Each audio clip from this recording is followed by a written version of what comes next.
noite a todos. Hoje nós do Grupo da Esperança, Núcleo da Esperança, temos uma palavra para você que é um adulto solteiro ou divorciado. E o tema para hoje é uma vida sem ansiedade.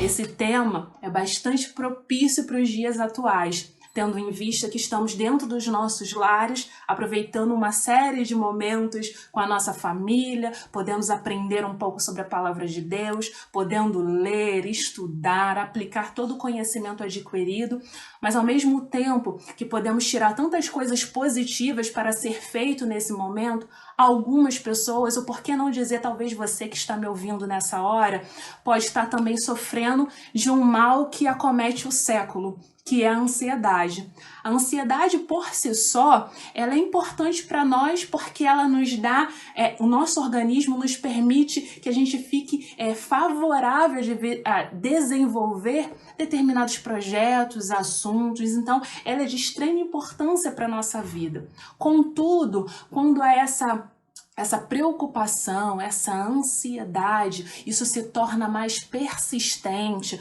quando isso se torna mais latente e você não consegue mais parar de pensar sobre aquilo, isso acaba sendo patológico. E aí que entra o problema, quando a ansiedade ela acaba sendo uma questão rotineira.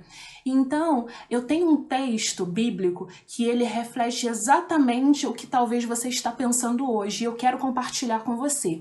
O texto se encontra em Mateus 6, versículo 25, e ele diz: "Por isso vos digo, não andeis ansiosos quanto à vossa vida, pelo que haveis de comer ou pelo que haveis de beber, nem quanto ao vosso corpo, pelo que haveis de vestir. Não é a vida mais do que o mantimento e o corpo mais do que o vestuário?" Mateus 6, ele nos dá uma referência bastante importante porque Jesus estava dando as orientações aos seus discípulos quanto ao seu viver diário. O viver do cristão estava ensinando aquilo que eles precisavam saber. Então o tema principal, o tema central dessa palavra, desse texto de uma forma específica seria Jesus alertando sobre as nossas preocupações, Jesus alertando sobre os nossos medos, Jesus alertando sobre a nossa ansiedade. E aí eu quero destacar que Jesus pode sim estar nos alertando sobre essas três questões. Eu parto do princípio, sabendo que o nosso Deus, Jesus, enquanto estava tratando esse texto, ele sabia exatamente a pessoa de cada discípulo. Ele conhecia cada um deles. Assim como conhecia os discípulos, me conhece e te conhece. Sabe exatamente as nossas peculiaridades, os nossos ensinamentos, os nossos anseios e os nossos desejos. E por saber de tudo isso, ele sempre nos tem uma palavra de conforto para as nossas necessidades. E aí, eu quero pensar com você que tipo de preocupação, que tipo de medo, que tipo de ansiedade você, enquanto um adulto solteiro, ou você, um divorciado, pode estar passando. Talvez a primeira coisa que nos vem à mente é: será que as bênçãos que o Senhor me prometeu, elas irão acontecer hoje? Todas as promessas que me foram dadas acontecerão quando? Será que eu vou realmente casar? Será que vale a pena então, já que eu estou solteiro, aguardar para manter-me puro até o casamento? Ou talvez na sua mente você pensa: nossa, eu já casei, hoje eu estou divorciado. Será que eu cometi algum erro ao longo da minha vida que me faz hoje estar dentro dessa condição? E depois, eu quero me relacionar com uma outra pessoa, como não corresponder aos meus desejos? Como corresponder àquilo que Deus deseja para mim e para você? São muitas as preocupações, são muitos os seus medos, são muitas as suas ansiedades. E elas são naturais para todos nós. Mas eu quero te dizer que Jesus, ele se importa com você, Deus se importa com você e se importa comigo. E aí, eu quero te apresentar alguns passos para viver uma vida na perspectiva certa em relação ao seu futuro. Eu quero te mostrar 5 passos que você precisa tomar, que você talvez deve iniciar para que você entenda que Deus tem o controle de todas as coisas, que nada escapa das suas mãos e que tudo aquilo que Ele havia prometido, tudo aquilo que Ele prometeu para você, Deus irá cumprir. E a primeira coisa que eu quero destacar, esse primeiro passo é: confie em Deus. E aí o Salmo 37, dos versículos 4, versículo 5, ele diz exatamente isso. Deleita-te também no Senhor e Ele te concederá os desejos do seu coração. Entrega o teu caminho ao Senhor, confia nele e o mais Ele fará.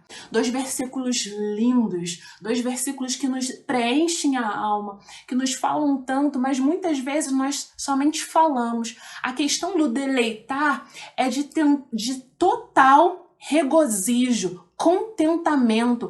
Alegre-se no Senhor, porque Ele vai conceder os desejos do seu coração.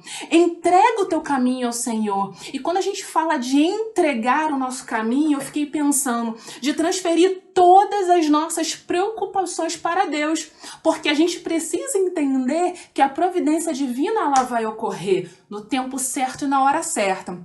Quando eu falo sobre isso, é muito clichê. A gente a todo momento nós estamos falando: eu confio no Senhor, eu me alegro no Senhor, eu sei que no tempo certo as coisas irão acontecer na nossa vida. Mas será que de fato nós confiamos, nós damos total liberdade, nós transferimos literalmente tudo aquilo que nós temos, o nosso caminho, o nosso viver nas mãos do Senhor? E aí eu me lembrei de algo que eu comentava muito com as pessoas. Talvez você também já comentou sobre isso, sobre esse exemplo em relação à confiança. Talvez você tenha um filho hoje e as pessoas sempre falam: é o mesmo que você pegar uma criança, colocar ele numa posição elevada, num parapeito, numa posição um pouquinho mais distante de você, e você virar para ele e falar assim: filho, pode pular, pula que seu pai vai te segurar, pula filho, vem filho. E automaticamente o que acontece? O filho, em alguns momentos, ele vai pular, porque ele confia. Só que aí, eu por ter falado muito sobre isso, na hora me veio uma experiência que eu tive com o meu próprio filho. Nós estávamos fazendo, antes dessa pandemia chegar, uma aulinha de natação, e uma das atividades era exatamente isso. Eu colocava o Heitor na beira da piscina, várias crianças também, os pais dentro da piscina, e falava pro filho, contava 1, 2, 3, e no 3 a criança tinha que cair na piscina. Na verdade, o pai tinha que segurar e fazer com que a criança caísse na piscina. E logo no início, que a gente iniciou essa atividade com o Heitor não pulava. Eu contava 1, 2, 3 e ele não pulava. E aquilo, ao mesmo tempo, me fez entender o seguinte: será que o Heitor de fato confiava? Era o início. Muitas atividades que eu fazia com ele dentro da piscina, eu sentia um pouquinho de insegurança, segurava, talvez ele apertava ele um pouquinho mais, ficava apreensiva de botar ele para mergulhar. Será que ele também não sentia isso? Com o tempo, a gente foi percebendo, acho que a gente foi criando uma certa confiança, ambos fomos criando uma intimidade, uma confiança maior, e aí, muitas vezes, antes mesmo de contar até 3, o Heitor já estava pulando dentro da piscina para que eu pudesse segurar. O que eu quero te mostrar com isso? Então, Deus é um Deus, Marta, como você, e eu fico meio assim, não. Eu quero te mostrar que Deus é um Deus que vai sempre te segurar. O que acontece é que muitas vezes eu e você estamos no lugar do Heitor. A gente confia desconfiando. A gente diz que acredita em Deus, a gente diz que confia em Deus, que a gente se alegra em tudo com que Deus faz, mas diante dos nossos problemas, das nossas dificuldades, a gente não deposita todo o nosso caminho nas mãos deles. A gente coloca apenas parte daquilo que nós queremos e outra parte a gente segura. Só que o texto diz: entrega o teu caminho. Ou seja, transfira todas as suas preocupações, é tudo. Deus sempre vai te segurar. Então, o primeiro passo para que você consiga viver uma vida segura diante de Deus, com uma perspectiva de futuro, é: confie no Senhor. A segunda parte desse texto que eu quero tratar com você é: enfrente seus medos e as suas ansiedades. Isaías 41:10 vai dizer: não temas, porque eu sou contigo. Não te assombres, porque eu sou teu Deus. Eu te fortaleço e te ajudo e te sustento com a destra da minha justiça. Dentro dessa questão dos seus medos e anseios, medos e ansiedades, eu quero destacar que você precisa primeiro reconhecer a sua humanidade. O nosso Deus, ele está disposto a nos auxiliar. O nosso Deus está disposto a nos segurar, a nos proteger, mesmo que a gente tenha medo. Mas é necessário também que você perceba que você é humano. Nós temos uma natureza frágil, nós temos tendência a pecar, nós temos a tendência, muitas vezes, a escolher as decisões erradas quando nós não somos orientados. Então perceba que você não é um super-homem e que você também não é uma super-mulher. Seus medos, eles vão existir, mas você reconheça que você precisa de ajuda, para que então você consiga nomear os seus medos. Então o segundo passo é nomear. Como assim, Marta, nomear os meus medos? O medo, ele é necessário. Ele é uma defesa natural do ser humano. Se a gente não tivesse medo, a gente ia cometer diversos deslizes, porque a gente não ia ter aquele parâmetro se eu posso me machucar, se eu posso fazer alguma coisa errada. Então ele é natural, sendo que ele em algum momento ele pode se tornar patológico quando você tudo possa perceber ou pensar que você está correndo medo, ou então que você está correndo perigo diante da ação. Então identifique o que está te paralisando. Identifique aquilo que não está conseguindo fazer você prosseguir.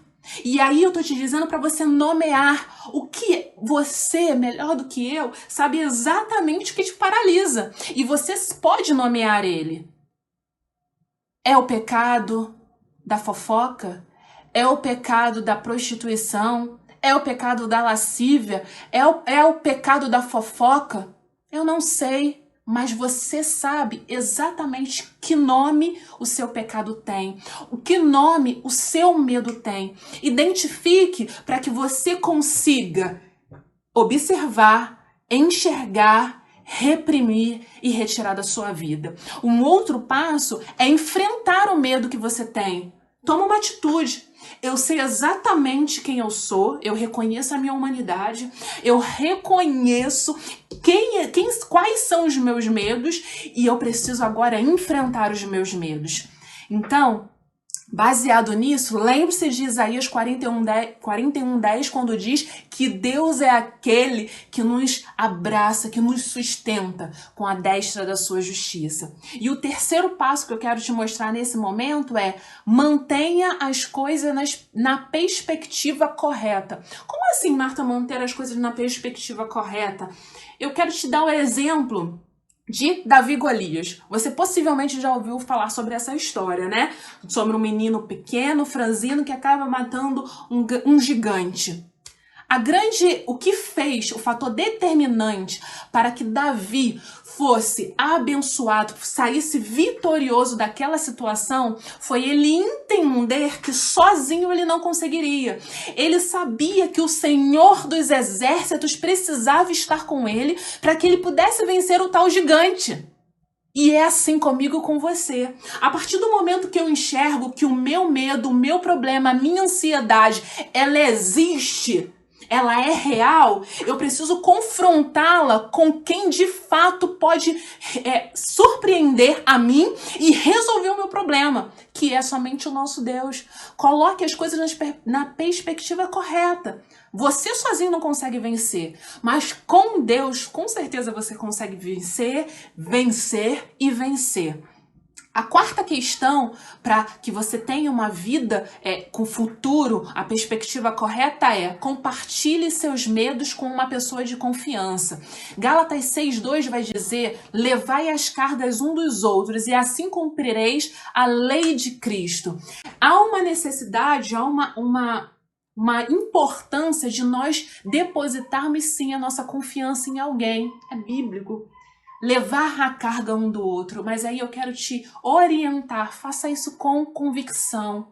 Procure saber se essa pessoa, qual você tem depositado as suas fraquezas, as suas fragilidades, contado os seus problemas, seus medos, suas preocupações, realmente é uma pessoa que conhece e serve um Deus Todo-Poderoso.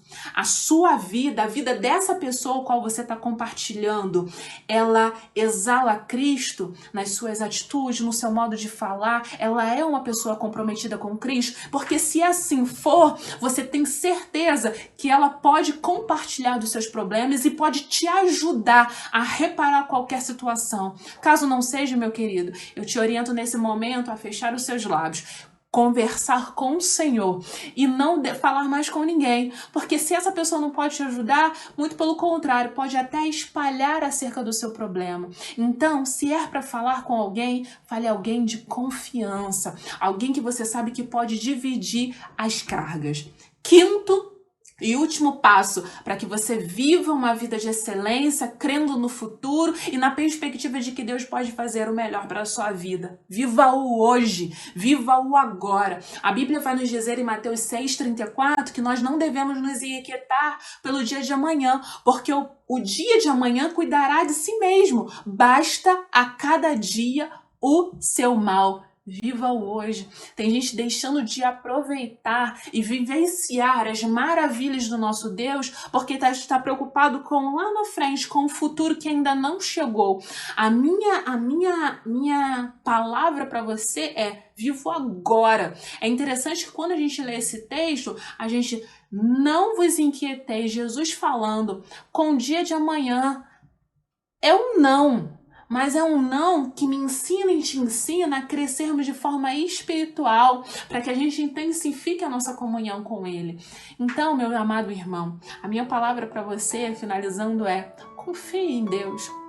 Confie que mesmo diante dos teus medos, diante das tuas ansiedades, das tuas frustrações, preocupações, existe um Deus que pode suprir todas elas.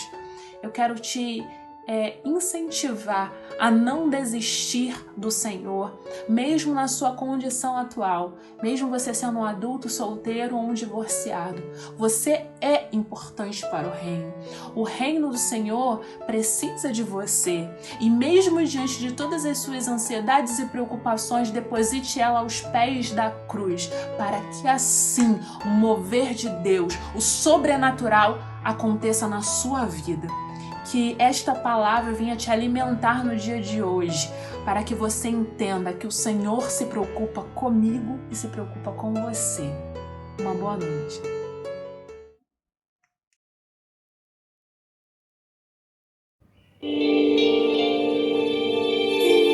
As misericórdias do Senhor não têm fim. Renovam-se a cada manhã. Grande é a sua fidelidade. Lamentações 3:23. Cada dia é um milagre. Porque estás ansioso pelo amanhã. Se o Senhor cuida bem dos que são seus, não devemos dar valor a coisas vãs, mas buscarmos antes o reino de Deus. Cada dia é um milagre que não se repete. Sim, basta cada dia o seu mar. Cada dia é um milagre que não se repete, pois Deus nunca fez nem faz nada igual.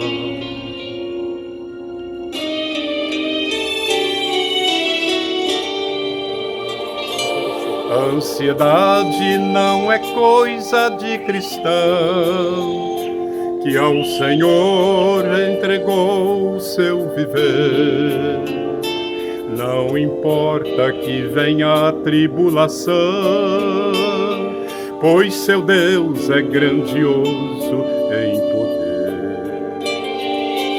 Cada dia é um milagre que não se repete. Sim, basta cada dia o seu mar. Cada dia é um milagre que não se repete, pois Deus nunca fez nem faz nada igual.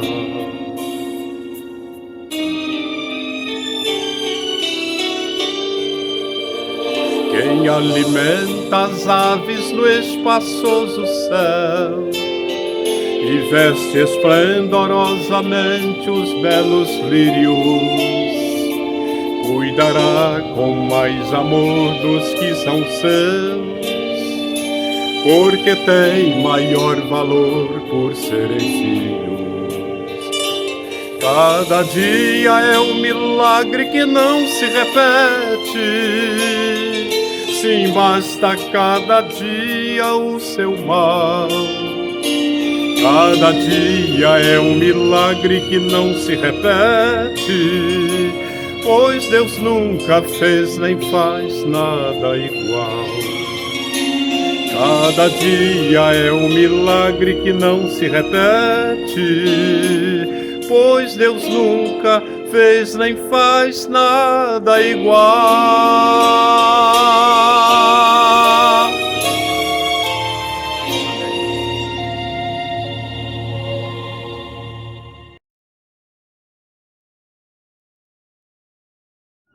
Olá pessoal, tudo bom? Então, quero convidar você para estar orando com a gente nesse momento, tá bom? Senhor, eu quero te louvar, Deus, por esse momento. Deus, muito obrigado por essa programação, onde a gente está aqui aprendendo mais de Ti e ouvir mais da Tua Palavra. Mas nesse momento eu quero colocar diante de Ti, Senhor, todos os solteiros e todos os divorciados, Deus. Pai, eu quero clamar a Ti que o Seu Espírito venha trazer tranquilidade nesse momento. Pai, conforme a Tua Palavra diz, vinde a mim, vós que estáis cansados e sobrecarregados, que eu vos aliviarei. Senhor, que nesse momento haja descanso em Ti, que haja tranquilidade. Deus, queremos pedir a Ti que o Senhor venha ajudar, Deus, cada divorciado, cada solteiro, para que nesse momento de dificuldade o Teu Espírito venha conduzir em todas as coisas. Senhor, em nome de Jesus, que toda angústia, todo mal-estar, Deus, toda ansiedade, que o Teu Espírito Santo, o Consolador, venha cuidar de cada um deles, Senhor. Em nome de Jesus, cada um que está participando nesse momento dessa programação, que seja tocado pelo Teu Espírito, o Espírito de vida e que traz paz. Assim nós oramos em nome de Jesus. Amém. Deus te abençoe, querido.